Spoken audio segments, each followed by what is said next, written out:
Hello बच्चे, कैसे हैं आप सब। उम्मीद करते हैं बहुत ही अच्छे होंगे। आप लोगों को डेंसिटी एकेडमी पे बहुत बहुत स्वागत है। हम लोग फिजिक्स का फर्स्ट लेक्चर पढ़े थे विद्युत आवेश के बारे में। आज हम लोग सेकेंड लेक्चर पढ़ेंगे। सेकेंड लेक्चर पढ़ने से पहले फर्स्ट लेक्चर पे कुछ ऑब्जेक्टिव सेट किए हैं, उस ऑब्जेक्टिव को हम लोग पहले देख लेंगे, उसके बाद फिर सेकेंड लेक्चर के ओर बढ़ेंगे। तो आपका चैप्टर क्या है बुआ? विद्युत आवेश और क्षेत्र। विद्युत आवेश और क्षेत्र का हम लोग आज सेकेंड लेक्चर पढ़ेंगे, लेकिन उससे पहले क्या करना है बाबू? ऑब्जेक्टिव बनाना है, ऑब्जेक्टिव सॉल्व करना है। देखिए क्वेश्चन क्या क्या है, ध्यान देते हैं। विद्युत आवेश दो प्रकार के होते हैं, पढ़ाए थे फर्स्ट लेक्चर में, नहीं हो पाया था। अब सेकेंड लेक्चर में हम लोग पढ़ेंगे विद्युत आवेश कितने प्रकार के होते हैं? दो प्रकार के होते हैं, धनात्मक आवेश एवं ऋणात्मक आवेश। क्या होता है बाबू? धनात्मक आवेश और ऋणात्मक आवेश। क्वेश्चन में क्या कहा? विद्युत आवेश दो प्रकार के होते हैं, धनात्मक आवेश, ऋणात्मक आवेश। वह गुण जो दोनों प्रकार के आवेशों को विभेदित करता है, जो जिसमें दोनों प्रकार के आवेश विद्यमान रहेगा, उसको हम लोग क्या कहते हैं? विद्युत क्षेत्र, आवेश की मात्रा, आवेश का समर्थ, आवेश की ध्रुवणता। आप लोग जवाब दीजिए, क्या होगा बुआ? क्या होगा? इसका सही आंसर हो जाएगा आपका आवेश की ध्रुवणता। क्या हो जाएगा? आवेश की ध्रुवणता। अर्थात आवेश की ध्रुवणता में क्या होता है? आवेश की ध्रुवणता में पॉजिटिव आवेश का गुण और नेगेटिव आवेश दोनों का गुण क्या रहता है। इसलिए हम लोग क्या, इसका सही आंसर क्या हो जाएगा? आवेश की ध्रुवणता हो जाएगा। क्या हो जाएगा? आवेश की ध्रुवणता। फिर दूसरा क्वेश्चन देखिए, आप लोग जवाब दीजिएगा। पढ़िए क्वेश्चन क्या है बुआ? क्या होगा जब कांच की छड़ को रेशम के कपड़े से रगड़ते हैं? क्या होगा जब कांच की छड़ को रेशम के कपड़े से रगड़ते हैं? तो कांच की, देखिए ऑप्शन नंबर ए है, कांच की छड़ से कुछ इलेक्ट्रॉन रेशम के कपड़े में स्थानांतरित हो जाता है। अर्थात कांच से इलेक्ट्रॉन निकल के रेशम में क्या हो जाएगा? स्थानांतरित हो जाएगा। दूसरा ऑप्शन है, कांच की छड़ धनात्मक आवेशित हो जाती है तथा रेशम का कपड़ा ऋणात्मक आवेशित हो जाता है। थर्ड ऑप्शन है, रगड़ने की क्रिया में नया आवेश उत्पन्न हो जाता है। और डी नंबर ऑप्शन है, ए और बी दोनों। आप इस क्वेश्चन को ध्यान से देखिए, इसमें ए और बी, एक से अधिक ऑप्शन हो सकता है, लेकिन इसमें ना आप ध्यान दीजिए वो बार बार जो है ना, ये कहता है कि कांच की छड़ को कांच की छड़ से कुछ इलेक्ट्रॉन रेशम के कपड़े में। याद रखिएगा बुआ, जब किसी वस्तु से इलेक्ट्रॉन निकलता है, क्या होता है बुआ? इलेक्ट्रॉन निकलता है तो उसका द्रव्यमान घट जाता है। क्या होता है? द्रव्यमान घट जाता है ना। तो यहाँ हमको जो दिया है तो स्थानांतरण होता है, अर्थात आवेश एक जगह से दूसरी जगह क्या होता है? स्थानांतरण होता है। उसके बाद दूसरा क्या कहा? कांच की छड़ धनात्मक हो जाता है। याद रखना बेटा, जब किसी वस्तु से, किसी पदार्थ से इलेक्ट्रॉन जब निकलता है तो उसमें द्रव्यमान क्या होता है? वो घट जाता है। द्रव्यमान क्या हो जाता है? घट जाता है। जैसे ही इलेक्ट्रॉन निकलेगा द्रव्यमान घट जाता है तो वो पॉजिटिव हो जाता है। क्या हो जाता है? वो पॉजिटिव। तो हम किसको रगड़ रहे हैं? कांच की छड़ को रेशम से रगड़ रहे हैं। इसका कांच का इलेक्ट्रॉन किस में चला गया? रेशम में चला गया। किस में चला गया? रेशम में। इसलिए कांच की छड़ जो है धनात्मक हो गया और रेशम क्या हो गया? ऋणात्मक। अर्थात हमारा इसका सही आंसर क्या होगा? डी होगा। क्या होगा? डी। यानी ऑप्शन दोनों सही है। अर्थात कांच की छड़ से कुछ इलेक्ट्रॉन रेशम के कपड़े में स्थानांतरित होते हैं, और जैसे ही कांच की छड़ से रेशम में इलेक्ट्रॉन स्थानांतरित होते हैं, कांच पॉजिटिव हो जाता है और रेशम निगेटिव हो जाता है। क्या बच्चे समझ गए? इसका सही आंसर क्या होगा? डी होगा। फिर आगे क्वेश्चन देखते हैं हम लोग। आगे कहता है कि वस्तु किस प्रकार से आवेश की अधिकता या कमी को प्राप्त कर सकती है। अब देखिए, वस्तु में आवेश ज्यादा या कम, अधिकता या क्या कहा, कमी को प्राप्त कैसे कर सकती है? तो रगड़ कर। याद रखिएगा, वो इसका आंसर सही होगा। क्या? रगड़ कर। जब हम लोग रगड़ते हैं तब क्या होता है? आवेश उत्पन्न होता है, जो कि हम लोग फर्स्ट लेक्चर में बहुत अच्छे तरीका से पढ़े थे, कैसे उत्पन्न होता है। अंबर था, उन्होंने पहले कौन बताए थे? थेल्स बताए थे, फिर गिलबर्ट महोदय आए थे, ये सब पढ़े थे ना। इसका सही आंसर क्या हो जाएगा बाबू? रगड़ करके। क्या हो जाएगा? रगड़ करके। फिर आगे ऑप्शन देखिए, क्वेश्चन नंबर 4 का किसी इलेक्ट्रॉन पर आवेश की गणना किसके द्वारा की गई थी? किसके द्वारा की गई? किसी इलेक्ट्रॉन पर आवेश की गणना किसके द्वारा की गई थी? ये चीज आपको दिया गया ना। तो किसी आवेश पर इलेक्ट्रॉन की गणना किसके द्वारा की गई वो आप लोग बताइए। ऑप्शन आपके सामने है, सभी बच्चे को बताना है आवेश की गणना किसके द्वारा की गई थी। ऑप्शन नंबर ए है फैराडे, ऑप्शन नंबर बी क्या है J Thomson, option number C क्या है मिल्टन और ऑप्शन नंबर डी क्या आइंस्टीन। इसका सही आंसर क्या होगा बाबू? इसका सही आंसर होगा मिल्टन। क्या होगा? सही आंसर मिल्टन होगा ना। इन्होंने तेल बिंदु प्रयोग करके 1912 ईस्वी में, कब बेटा? 1912 ईस्वी में। कब? 1912 ईस्वी में बताए थे कि आवेश की गणना जो है ना, आवेश की गणना किए थे कौन? मिल्टन महोदय ने किए थे। कौन किए थे? मिल्टन महोदय ने 1912 ईस्वी में। ठीक है, तो इसका सही आंसर क्या होगा बाबू? मिल्टन। तो बच्चे यहां तक आप समझ रहे हैं? आप ऑब्जेक्टिव समझ पा रहे होंगे, उम्मीद करते हैं। फिर आगे देखिए क्वेश्चन क्या है। जब कोई व्यक्ति बालों में कंघी रगड़ता है, बेटा पहला लेक्चर में आपको समझाए थे, बाल में इस प्रकार से हम लोग कंघी को क्या करते हैं? रगड़ते हैं। उसके बाद कागज के छोटे छोटे टुकड़े को क्या करते हैं? उसके पास लाते हैं तो आकर्षित हो जाता है। क्या हो जाता है? आकर्षित हो जाता है। क्वेश्चन पूरा पढ़ते हैं पहले। कहा जब कोई व्यक्ति बालों में कंघी करता है, क्या करता है? बालों में कंघी करता है, तो स्थिर वैद्युत को कभी कभी किस विधि के द्वारा उत्पन्न किया जा सकता है? तो देखिए, कंघी व बालों के मध्य संपर्क से उत्पन्न आवेश के रूप में। क्या कहा हुआ? कंघी व बाल के मध्य संपर्क से उत्पन्न आवेश के रूप में। फिर दूसरा ऑप्शन आपका क्या दिया है? दूसरा ऑप्शन दिया कंघी व बालों के मध्य के घर्षण के कारण इलेक्ट्रॉन के हस्तांतरण के रूप में। सी नंबर ऑप्शन दिया है कंघी व बालों के मध्य निगमन के रूप में। डी नंबर ऑप्शन दिया कंघी एवं बालों के मध्य प्रेरण के रूप में, या कहता प्रेरण द्वारा आवेशन। तो इसका आंसर बाबू क्या होगा? सभी बच्चे फटाफट जवाब दीजिए। इसका आंसर क्या होगा? इसका आंसर सी होगा। क्या होगा इसका आंसर? सी। अर्थात कंघी व बालों के मध्य जो है ना, घर्षण होता है। बेटा आप बताए थे ना क्या होता है? घर्षण। और घर्षण से क्या उत्पन्न हो जाता है? आवेश उत्पन्न होता है। और कहता है घर्षण के कारण इलेक्ट्रॉन जो होता है, जो आवेश होता है, वो इलेक्ट्रॉन वो क्या होता है बुआ? हस्तांतरण हो जाता है। क्या हो जाता है? हस्तांतरण हो जाता है। तो 5 नंबर क्वेश्चन का सही आंसर क्या हो जाएगा? बी। फिर आगे देखिए हम लोग पढ़ते हैं। आगे कहा कोई वस्तु तब आवेशित होती है जब इसका आवेश असंतुलित, क्या कहा बेटा? असंतुलित हो जाता है, जिसका अर्थ होता है। तो क्वेश्चन क्या है बुआ? जब कोई वस्तु, फिर से क्वेश्चन समझते हैं। जब कोई वस्तु तब आवेशित होता है, यानी कोई वस्तु तब आवेशित होती है जब इसका आवेश असंतुलित हो। असंतुलित कह रहा है, ध्यान देना, असंतुलित कह रहा है। वस्तु में प्रोटॉन नहीं है। दूसरा ऑप्शन बी नंबर, वस्तु में इलेक्ट्रॉन नहीं है। सी नंबर ऑप्शन, वस्तु में इलेक्ट्रॉनों एवं प्रोटॉन की संख्या बराबर है। डी नंबर ऑप्शन, वस्तु में इलेक्ट्रॉन एवं प्रोटॉनों की संख्या बराबर नहीं है। जब असंतुलित रहेगा तो बराबर नहीं होगा, इलेक्ट्रॉन व प्रोटॉन बराबर नहीं होगा। अगर बेटा ऐसा रह जाए, इलेक्ट्रॉन और प्रोटॉन दोनों बराबर होगा, तब क्या आंसर होगा? तब क्या हो जाएगा बुआ?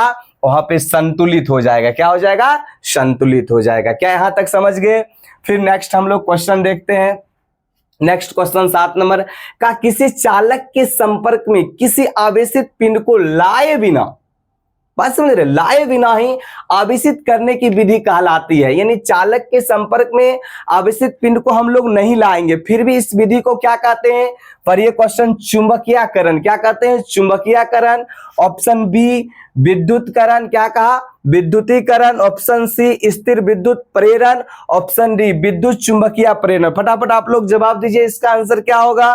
क्या होगा? इसका आंसर होगा विद्युत, स्थिर विद्युत प्रेरण। क्या हो जाएगा? स्थिर विद्युत प्रेरण इसका आंसर हो जाएगा। इसका आंसर क्या हो जाएगा? स्थिर विद्युत प्रेरण। 7 नंबर क्वेश्चन नंबर क्या था? 7, स्थिर विद्युत प्रेरण। फिर आगे बढ़ते हैं हम लोग। आगे क्या है? एक यहाँ पे होता है एक, क्या हो जाएगा? एक, यहाँ पर लिख लीजिए, 1 कूलम आवेश बराबर डैश ESU। बीबी मतलब बिहार बोर्ड 2018 में ये क्वेश्चन पूछा था, 1 कूलम आवेश बराबर डैश ESU। बेटा ESU का मतलब आपको बता दिए थे, इलेक्ट्रोस्टैटिक्स यूनिट। क्या होता है? Electrostatics unit. तो इसका ऑप्शन देखिए, 3 × 10⁻9 ESU। फिर दूसरा दिया 3 × 10⁻9, नहीं 9 × 10⁻9 ESU। फिर तीसरा दिया 8.85 × 10⁻−12 ESU। और डी नंबर ऑप्शन दिया, इनमें से कोई नहीं। तो ऑप्शन नंबर कौन सही होगा? ए सही होगा। क्या होगा? ए। आपको बताए थे 1 कूलम आवेश बराबर कितना होता है? 3 गुना 10 पर पावर 9 ESU। यही आपको पूछ देगा 1 ESU बराबर क्या होता है। यहाँ पर बच्चे अगर आपको पूछ दिया 1 E, क्या लिखा गया भाई? 1 ESU, यानी इसका मतलब हुआ इलेक्ट्रोस्टैटिक्स यूनिट। तो देखिए बुआ क्या हो जाएगा? 1/3 गुना 10 पर पावर 9। 1/3 गुना 10 पर पावर क्या होगा? 9। समझे? इसका उल्टा इधर भेज दीजिएगा तो इसका मतलब मान क्या हो जाएगा? 1/3 गुना 10 पर पावर 9 एक इलेक्ट्रोस्टैटिक्स यूनिट, इतना कूलम हो जाएगा। ठीक है, लेकिन हमको भी यहाँ 1 कूलम पूछा था, इसलिए इसका आंसर, सही आंसर क्या हो जाएगा? ए। फिर क्वेश्चन आगे देखिए, कहा कि 1 फैराडे, यहाँ बाबू 1 छूट गया, कहा 1 फैराडे बराबर, बेटा बताए थे इसका आंसर आप लोग से बच्चे जवाब दीजिए। तो ये फर्स्ट लेक्चर में हम लोग पढ़े थे 1 फैराडे बराबर कितना होता है? तो 96,500 कूलम होता है। कितना होता है? 96,500 कूलम होता है। फैराडे बेटा आवेश का निरपेक्ष मात्रक होता है। क्या होता है? आवेश का निरपेक्ष मात्रक। फिर क्वेश्चन आगे देखते हैं, कहता है जब किसी वस्तु को आवेशित किया जाता है तो उसका द्रव्यमान, जब किसी वस्तु को आवेशित करेंगे तो उसका द्रव्यमान क्या होगा? देखिए ई भी पूछा है, बीबी 2011 अर्थात बिहार बोर्ड में 2011 में पूछा हुआ क्वेश्चन है। जब किसी वस्तु को आवेशित करते हैं तो उसका द्रव्यमान क्या होता है? ऑप्शन नंबर ए कहा बढ़ता है, ऑप्शन बी घटता है, ऑप्शन सी अचर रहता है, ऑप्शन डी बढ़ या घट सकता है। तो बेटा आप जवाब दीजिए, इसका आंसर क्या होगा? इसका आंसर होगा डी। क्या होगा? डी। अर्थात बढ़ भी सकता है और घट भी सकता है। जब किसी वस्तु को आवेशित करेंगे तो उसका क्या होगा? द्रव्यमान बढ़ भी सकता है, घट भी सकता है। अगर इलेक्ट्रॉन आएगा, प्रवेश करेगा तो बढ़ेगा, जाएगा, इलेक्ट्रॉन बाहर होगा तो घट जाएगा। ठीक है, यहां तक उम्मीद करते हैं आप लोग ऑब्जेक्टिव समझ गए होंगे। अब हम लोग फिर आगे के लेक्चर में चलते हैं, जो कि अगला क्लास आज हम लोग करते हैं। ये तो पिछले क्लास पे ऑब्जेक्टिव बताए थे, आगे आज हम लोग देखिए क्या पढ़ने वाले हैं। इनको आप जानते हैं, शायद आप जानते होइएगा, ये है बेंजामिन फ्रैंकलिन। कौन है? Benjamin Franklin.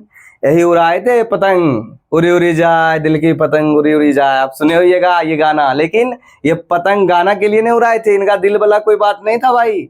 ये जो था पतंग उड़ाए थे परीक्षण करने के लिए। और इनका जन्म देखिए 1706 और मृत्यु 1790। 1750 में, अब देखो इनके बारे में थोड़ा जानते हैं। 1750 में अमेरिकी वैज्ञानिक बेंजामिन फ्रैंकलिन ने आवेश के प्रकार के बारे में बताया। बेटा आवेश के प्रकार के बारे में किसने बताया? बेंजामिन फ्रैंकलिन ने बताए थे। कौन? पतंग उड़ा के, पतंग प्रयोग से बताए थे आवेश के प्रकार के बारे में। ठीक है, इनका बहुत ज्यादा मतलब इतिहास जानिएगा। जानते हैं ये, इनके बारे में थोड़ा बताते हैं। ये 17 भाई बहन थे, 17, और इनका जो स्थान था ना, इनका स्थान 15वां था। और एक कमाल की बात मैं आपको बताता हूँ, गरीबी के कारण इन्होंने अपनी पढ़ाई छोड़ दी थी। पढ़ाई जो है इनको छोड़ना पड़ा, फिर प्रिंट में जाके काम करके फिर इन्होंने पढ़ाई जारी रखा। और रुपया पैसा उतना नहीं होने के कारण खुद से स्टडी किया, और खुद से स्टडी कर करके इन्होंने यहाँ तक पहुँचे हैं। तो गाइज हम लोग भी कोशिश करेंगे, बच्चे हम लोग भी मेहनत करेंगे, तो उम्मीद है कि एक ना एक दिन सफल जरूर हो जाएंगे। तो सभी बच्चे मन से मेहनत कीजिए, आप हमारे साथ मिल के मेहनत कीजिए। हम और आप जब एक साथ रहेंगे तो निश्चित रूप से बहुत ही अच्छा पढ़ाई कर लेंगे, बहुत ही अच्छा तैयारी कर लेंगे। रिजल्ट जो बिहार बोर्ड में आने वाली है वो भी बहुत धमाकादार आएगा, इसमें कोई शक नहीं है। तो आगे फिर पढ़ते हैं बुआ। इन्होंने कहा कि अगर आप कहीं समय निवेश करना चाहते हैं तो निवेश आप शिक्षा पर करिए। क्या कहे थे? शिक्षा पर निवेश करना सबसे सर्वोपरि होती है।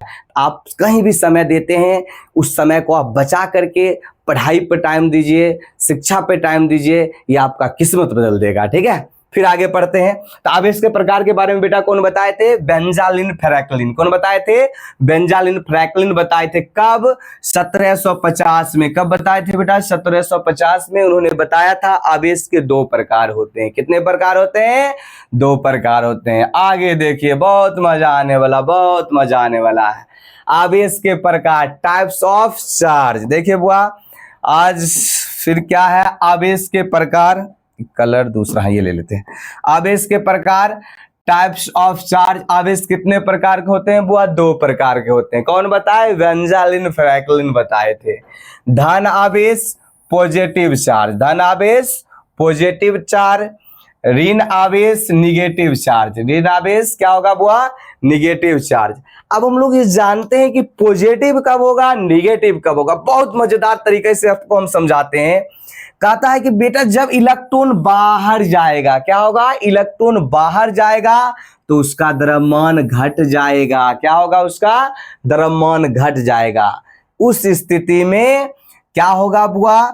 उस स्थिति में धनात्मक आवेश होगा। क्या होगा? धनात्मक आवेश। आप समझ रहे हैं ना? इलेक्ट्रॉन निकला। अब दूसरा समझिए, अगर इलेक्ट्रॉन प्रवेश करती है अंदर, देख रहे हैं बुआ, इलेक्ट्रॉन क्या करती है? प्रवेश करती है। तो इलेक्ट्रॉन जैसे ही प्रवेश करेगी तो अपने साथ चार्ज लेके जाती है ना। कितना बेटा?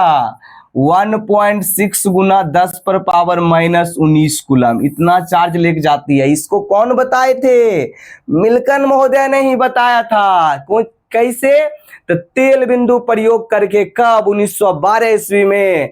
कि आवेश का जो मान होता है 1.6 गुना 10 पे पावर -19 कूलम होता है। इलेक्ट्रॉन के लिए लेंगे तो इसमें माइनस ले लेंगे, और फिर प्रोटॉन के लिए लेंगे तो प्लस ले लेंगे। देख रहे हैं ना? इलेक्ट्रॉन के लिए कितना होता है? 1.6 गुना 10 पे पावर -19 कूलम, और प्रोटॉन के लिए लेंगे तो कितना होगा? 1.6 गुना 10 पे पावर -19 कूलम। ठीक है, देखिए बुआ, जो प्रोटॉन का द्रव्यमान होता है कितना होता है? 1.6 गुना 10 पर पावर -27 केजी। बेटा याद रखना, ये सब बहुत इंपॉर्टेंट है, ऑब्जेक्टिव में आपको आ सकता है। प्रोटॉन का द्रव्यमान कितना होता है? 1.6 गुना 10 पे पावर 27 केजी। वही इलेक्ट्रॉन का द्रव्यमान आपसे पूछा जाए कितना बताओगे बेटा? 9.1 गुना 10 पे पावर -31 केजी। इलेक्ट्रॉन का द्रव्यमान कितना होता है? 9.1 गुना 10 पे पावर 31 केजी। ठीक है, अब हम उम्मीद करते हैं कि आप ऋण आवेश और धन आवेश समझ गए होंगे। जब इलेक्ट्रॉन बाहर जाएगा, अब देखिए यहां पर एक कमाल की चीज लिखे हुए है। इलेक्ट्रॉन अर्थात इलेक्ट्रॉन का मान प्रोटॉन के मान से कम होगा। इलेक्ट्रॉन का मान प्रोटॉन के मान से कम होगा तो चार्ज क्या होगा बेटा? पॉजिटिव होगा। क्या होगा? पॉजिटिव होगा। और जब इलेक्ट्रॉन का मान, ये दोनों लगता है चिन्ह एक ही जैसा लिखा हुआ है। इलेक्ट्रॉन का मान कम, प्रोटॉन का मान ज्यादा, तब क्या हो जाएगा? धनात्मक। और यहां देखिए बुआ, इलेक्ट्रॉन का मान ज्यादा, ये चिन्ह होगा। इलेक्ट्रॉन का मान क्या होना चाहिए? अधिक, और प्रोटॉन का मान क्या होना चाहिए? कम। तब चार्ज क्या होने का? ऋणात्मक होने का। क्या होने का? ऋणात्मक होने का। समझ गए? जब इलेक्ट्रॉन बाहर जाएगा तो उसका द्रव्यमान घटेगा। उस स्थिति में चार्ज क्या होगा? पॉजिटिव होगा। जब इलेक्ट्रॉन अंदर प्रवेश करेगा तो उसका द्रव्यमान क्या हो जाएगा? बढ़ जाएगा। उस स्थिति में चार्ज क्या होगा? ऋणावेश होगा। क्या होगा? ऋणावेश।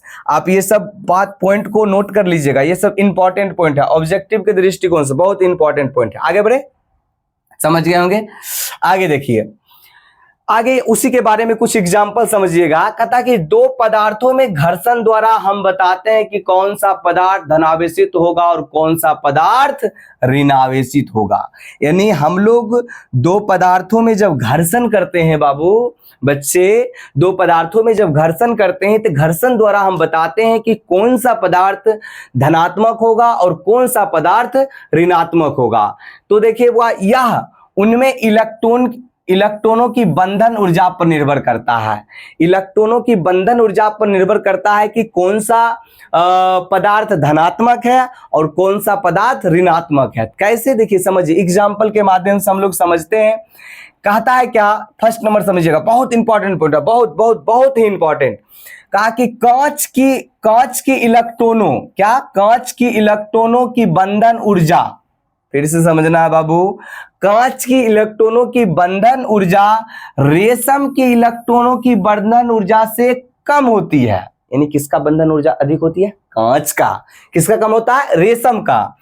तो अतः अब इस स्थिति में क्या होता है? अतः कांच को रेशम से रगड़ने पर, यानी हम लोग कांच और रेशम को आपस में क्या कर रहे हैं?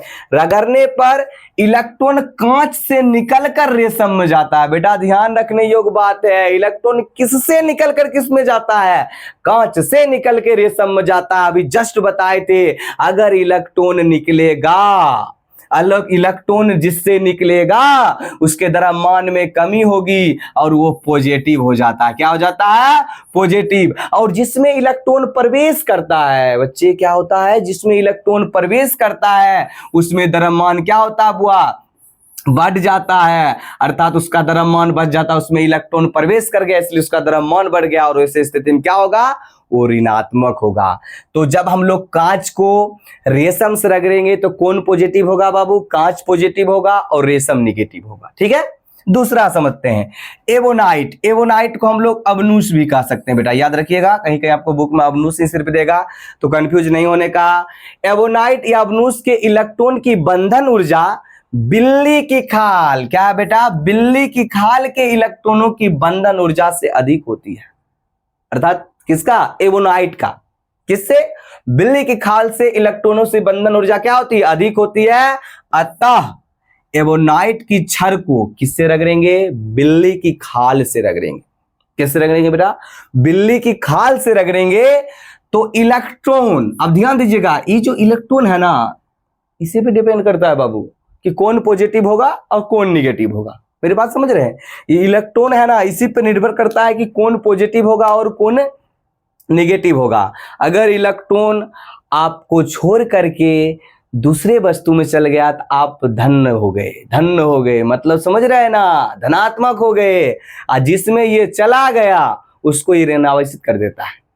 उसको क्या कर देता है? ऋणावेशित। यहां पर देखिए तो रगड़ते हैं इलेक्ट्रॉन बिल्ली की खाल से निकलकर एवोनाइट की छड़ में चले जाते हैं। देख रहे हैं ना, यानी बिल्ली की खाल के इलेक्ट्रॉन की बंधन ऊर्जा से अधिक होता है। एवोनाइट जो होता है, एवोनाइट के इलेक्ट्रॉन की बंधन ऊर्जा जो होता है, किसका बुआ? एवोनाइट के इलेक्ट्रॉन की जो बंधन ऊर्जा होता है बिल्ली के इलेक्ट्रॉन की बंधन ऊर्जा से अधिक होता है। अतः एवोनाइट की छड़ को बिल्ली के खाल से रगड़ने पर इलेक्ट्रॉन बिल्ली के खाल से निकल कर एवोनाइट में चले जाते हैं। किस में चले जाते हैं? एवोनाइट में चले जाते हैं। अब इसमें बताइए आप लोग कमेंट करके कौन पॉजिटिव होगा कौन निगेटिव होगा। किससे निकल के किस में जाता है? जिससे निकलेगा वो पॉजिटिव होगा, जिसमें जाएगा वो क्या हो जाएगा? निगेटिव हो जाएगा। ठीक है, क्या समझ पा रहे हैं बबू बुआ? समझ पा रहे हैं? ठीक है, तो यहां क्या हो जाएगा बुआ? यानी बिल्ली की खाल से निकलकर, तो बिल्ली की खाल यहां पर बाबू क्या हो जाएगा? बिल्ली की खाल पॉजिटिव। क्या हो जाएगा बेटा? पॉजिटिव। और एवोनाइट जिसको हम लोग अवनु